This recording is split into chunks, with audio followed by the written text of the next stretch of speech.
Good morning to you. Welcome to the sports segment of the weekend show. My name is Ujiri Akpan. Today we're starting off with former Italian legendary footballer. His name is Paolo Maldini, and today he says, if I have to make a tackle, then I have already made a mistake. So the only reason you need an eraser is because you made a mistake with your pencil, right? So that is how it is in life sometimes. You need to ensure that you get it right. Now, if you don't, and you have to do like cover up or correct something, you've already made a mistake, so there's no need for that. Okay, so let's go straight into the show. But before then, we have a guest with me, Ikedichukwu Onyebui. Welcome to the show today. It's nice to play along with you, Ojiri. Okay, so let's go straight into the news right now. We'll start off with the Super Eagles squad. Now, this week, Super Eagles coach Genetron released the list of 24-man squad for the 2021 Africa Cup of Nations qualifying, of course, a fixture against Sierra Leone, and that is coming up on March 27th at the Stephen Keshi Stadium in Asaba. Now, he released the squad this week, and so we'll take a look at that squad. And the Super Eagles list, we see a lot of returnees. We see Kelechi Iheanacho makes a return to the squad. I'm glad he's back because I think he's done enough to get himself back in into the Super Eagles. It was absolutely necessary. Yeah, he deserves that. And good work by Raw, right? Leon Balogun also makes a return. Yeah. You know, Etebo also makes a return. Say, I like what Roy is doing. If you're not playing for your team, don't play for the Super Eagles. Good. When you find your form and you're playing for your club side, then you're welcome back to the Super Eagles. And that will give motivation to other players who are not necessarily doing well for their club sides. Work hard, get into the club side, you know, and then you'll be in the Super Eagles. Okay, let's take a look at the squad list. We have goalkeepers, Daniel Akpeyi, Kaizer Chiefs, South Africa, Ikechukwu Ezenwa of Heartland FC also in the list, Maduka Okoye of Fortuna Dusseldorf in Germany. Sometimes when I say Fortuna Dusseldorf in Germany, I feel odd because it's not the one in the Bundesliga. It is too. Fortuna Dusseldorf too.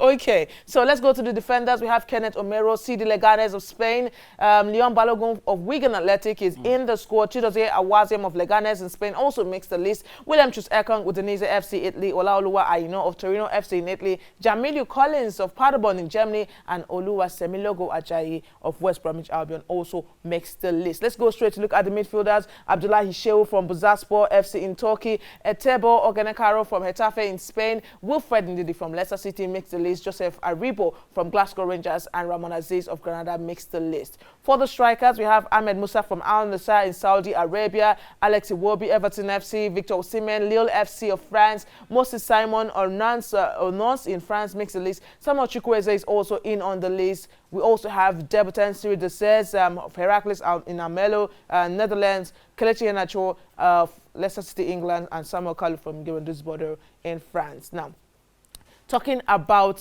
this list, we look at we have new players coming in. That is the debutants, Kingsley Ehizibwe and of course the Cyril Desez. Now, a lot of people are worried always whenever we have new players making the squad. We're worried always about we've not seen them play. We don't know how good they are. We don't know what they're bringing to the squad.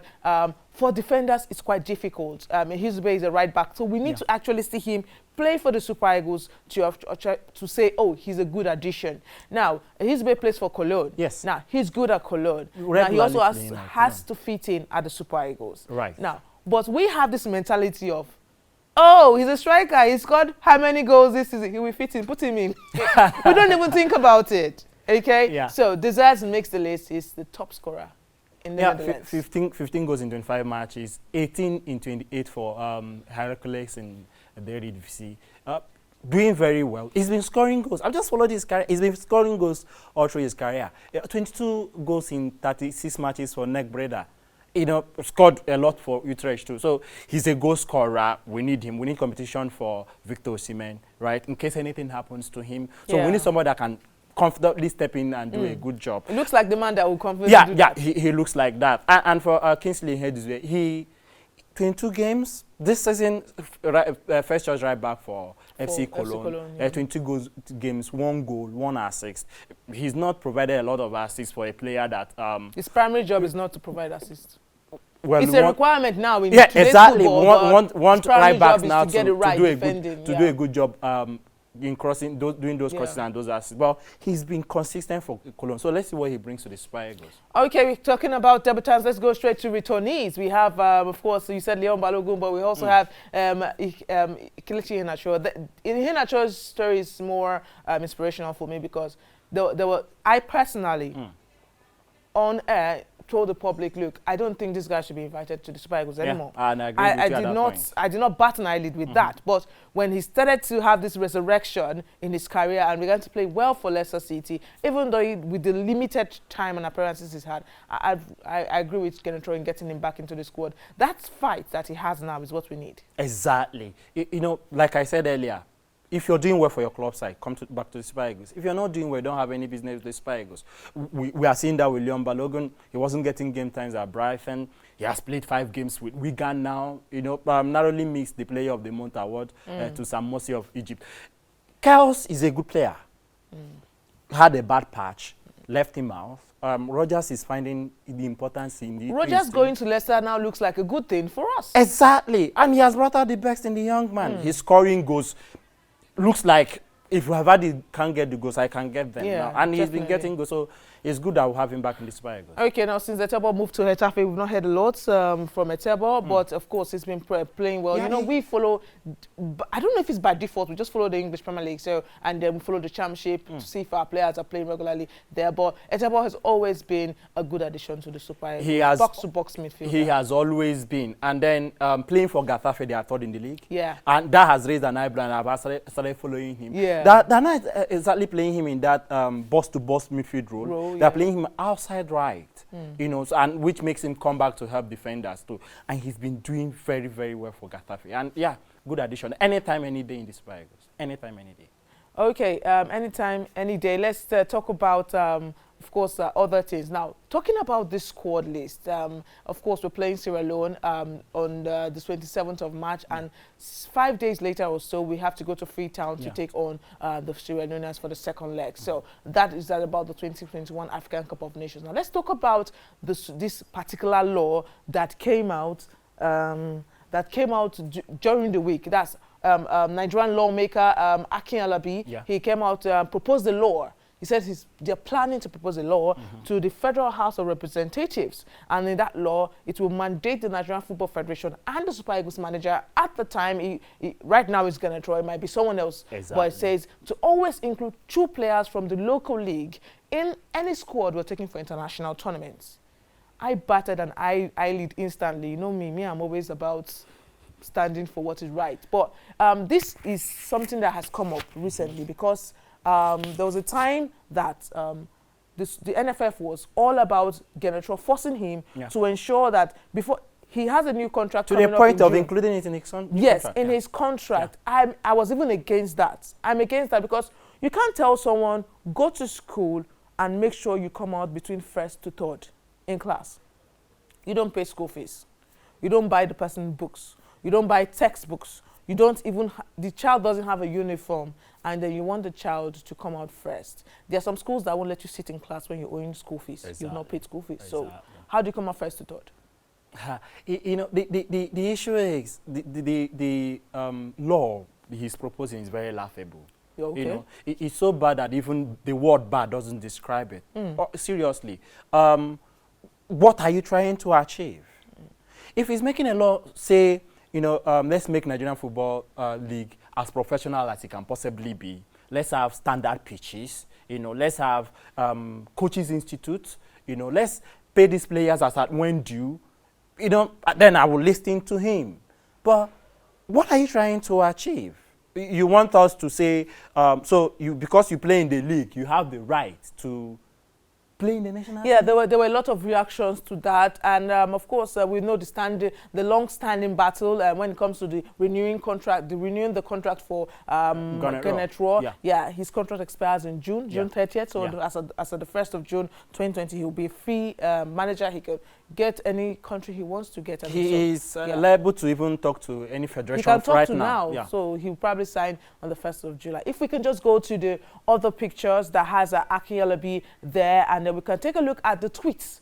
What happens when it comes to, of course, Nigerians' reactions generally on social media, because he actually tested this out on social media. Yeah. He went and posted on social media, and there were diverse reactions. And I think the coming to reactions that. he got should tell him a lot, really, because you tell him Yeah. that this bill is dead on arrival. Yeah, some reactions basically said they should leave the Super Eagles alone and focus on other things. There are pending labor rights issues in the country. There are consumer rights issues in the country. There are health issues in the country. Exactly. There are amenities. Power issues. Power issues. We have a lot of issues. A lot of issues. A lot of bills needs to be made. Yeah. Don't take over the Super Eagles coaching The job. Super Eagles that is that doing part well. of what he's doing. Being in the top 40, top 50 in the world, you're doing well. There are not 100 countries in the world. We are more than that. Yeah. Okay.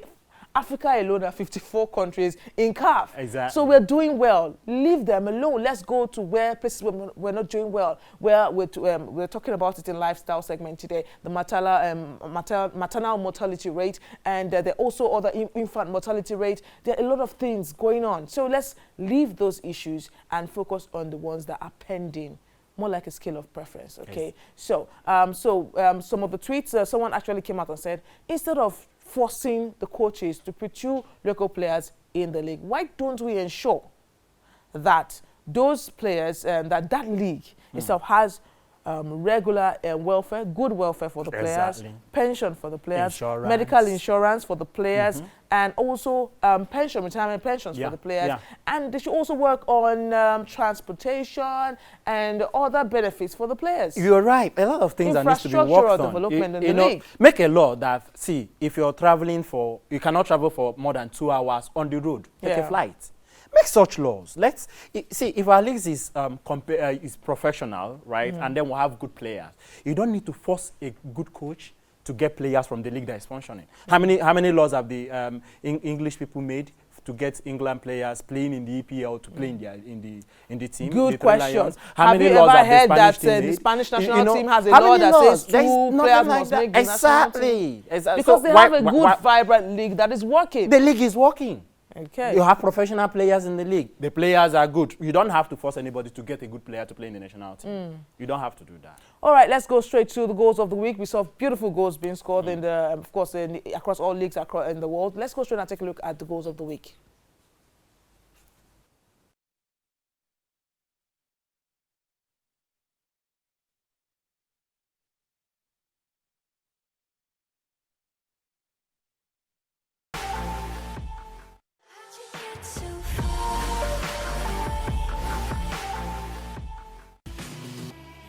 Reader's corner.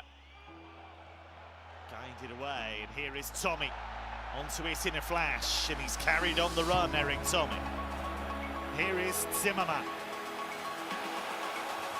Bit of space here for Eric Tommy, and he has targets to aim for. 4 of them. Tommy still going! That is magnificent! And Fortuna are in.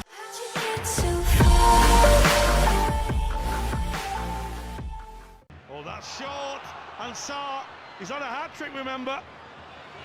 Deeney! That's it now. It's a rare Alexander-Arnold.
Okay, guys, beautiful goals also the one scored by Odion Ighalo. We're hoping he gets a start in the Manchester derby this weekend and gets a goal.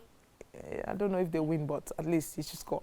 Okay, let's take a look at the fixtures. Premier League fixtures for this weekend. Liverpool up against Bournemouth. First kickoff at 1:30 today. Arsenal taking on West Ham United. 4 p.m. kickoff for most of the games today. We also see Burnley taking on Tottenham Hotspur. The late kickoff for 6:30 today. Tomorrow, Chelsea will take on Everton at 3 o'clock, and Manchester United takes on Manchester City at 5:30. Now, Ikede, let's talk about Liverpool's run of form.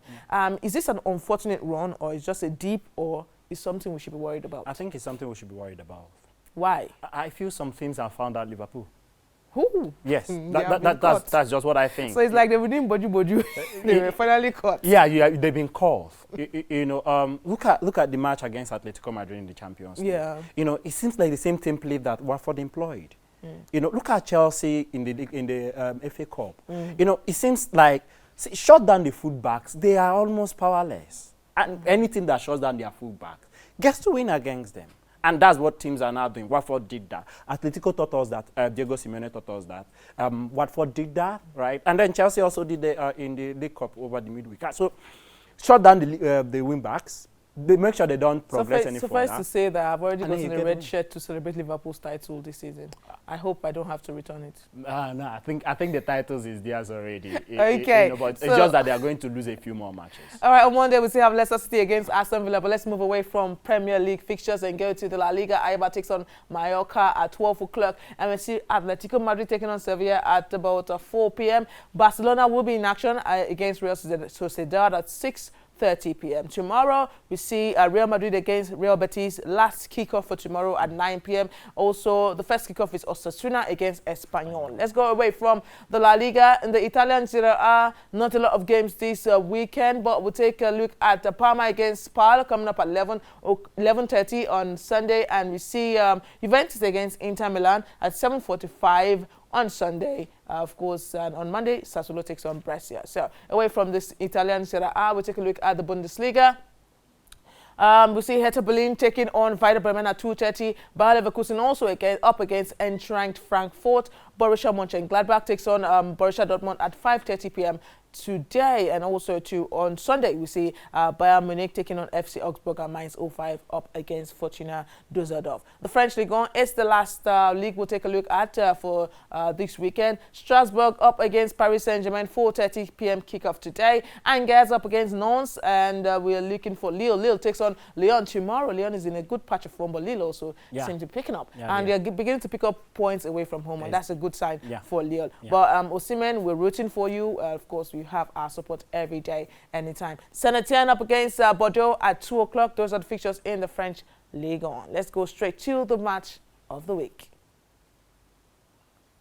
So it's the Manchester Derby, and United taking on Manchester City, about the 182nd edition of the Manchester Derby. Take a look at the statistics from both teams, and let's see what's been happening so far with, of course, it's Ole Gunnar Solskjaer against Pep Guardiola. Let's take a look at the stats in that one. But before we do that, just to let you know, one particular stat says that in the last 7 games, there have been no home victories. Yes. There's been 1 draw and 6 away victories, including the last time United traveled to Etihad to take on Man City. Yes. It was a United victory. Yes. So, is it safe to say City will definitely win today? This season they played 3 times, and then in those 3 times, away teams have always won. United got we win even in the Carabao Cup semi-finals. One away team, the Matic goal. So it's safe to say, right? And the forms do favour United, but then. Always Manchester United have not lost a game. They've been winning. They've not lost a game in 9 matches. They have picked up form since the inclusion of Bruno Fernandes, Bruno and then Odion Ighalo. So they've been getting goals. They've been getting the results needed. But I do feel this is going to be City's win. But Man U needs it more.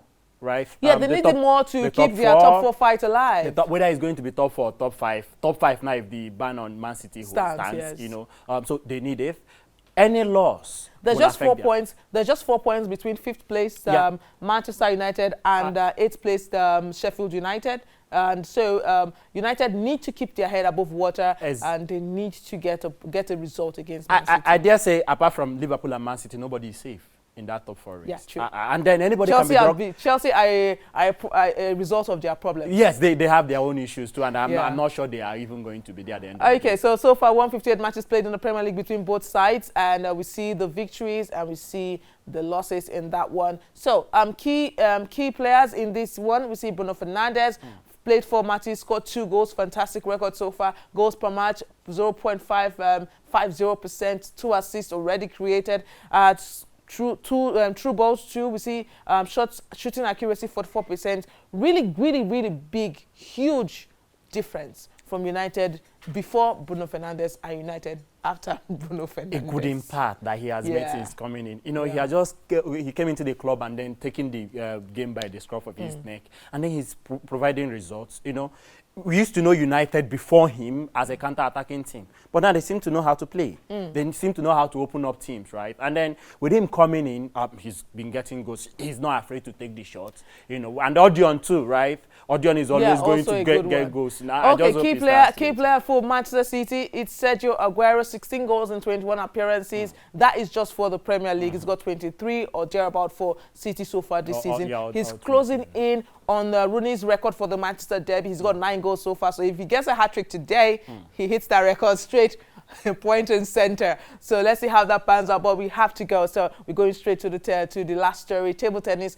Aaron Akodri, sad story coming in for him this week. Last weekend was the Olympic qualifying tournament in Tunis for African players. He couldn't make it because of the injury. He copped it in the second match, second group stage match he had in Tunis, and plus he had a recurring thigh injury. Then he also copped a new hamstring injury, so he's out for 3 weeks now. He had another tournament, the IWTF Open, the Qatar Open, to try and pick up a ticket, but he's been ruled out because of the injury that's kept him out for 3 weeks, and then he has just one more way to get a ticket to the Olympics, and that is his world rankings. He's 18th in the world, and the top 13 who have not qualified from other tournaments could actually qualify automatically to the Olympics. So we're hoping that about 10 of them qualify automatically so that Aruna can actually go to the Olympics for Tokyo 2020. It's a wrap. Thank you, Ikedi, so much for joining me on the show today, and thank you guys for having me. More coming your way on the weekend show. Don't go anywhere. Social media trends is coming up.